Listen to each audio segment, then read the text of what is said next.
Morning mga bro, meron naman tayong bagong nire-repair ngayon. Sharp ang model niya ay ayan, LC32LE185M. So ang trouble nito, nagpalit kami ng backlight. Palit kami ng backlight, tapos sunog yung yung transistor dito sa inverter niya. Tapos ito sira din to. So ang magandang paraan ditong ginawa ko, sana masundan ninyo.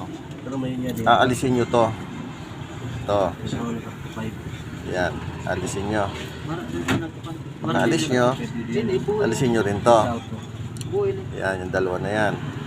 Alisin nyo rin yan. Pagkaalis nyo, syempre itong dito papunta rito sa main board. Yan, main board na yan. Itong 1, 2, 3, 4, 5, 6, 7, 8, ito 8. Yung 8 na yan papunta naman dito sa signal ng inverter. So ibig sabihin, dapat ikat ninyo tong 4 na to.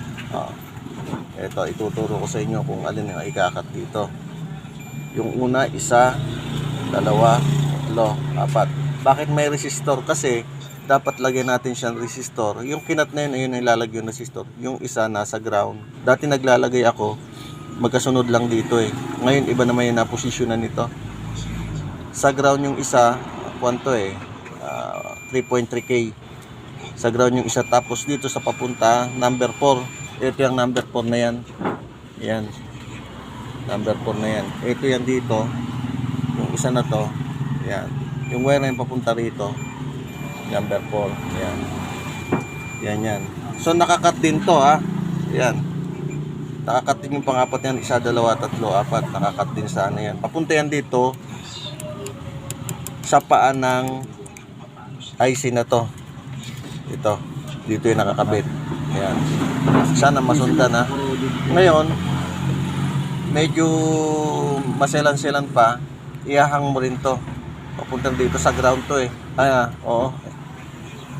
Ay hindi, sa isang wire pa pala to. Pang ilan ba to? 1, 2, 3, 4, 5, 6, 7. Pang-7. Bilang ka rito.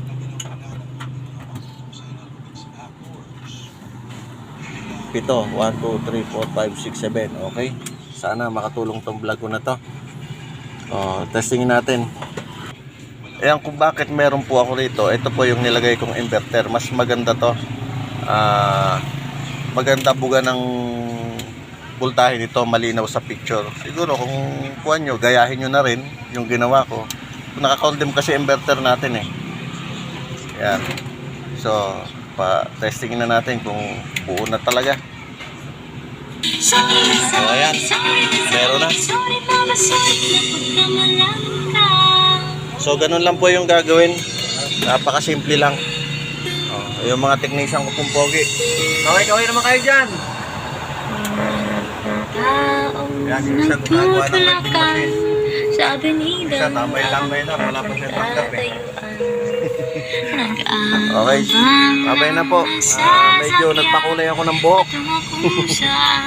Yan, nakikita nyo ba yung style ng buhok ngayon? Bukas, kuha niya na mamaya.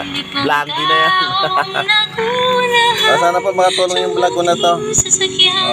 Alam nyo na po kung ano yung nilagay kong inverter. Papuntahin dyan sa backlight. Salamat po ulit.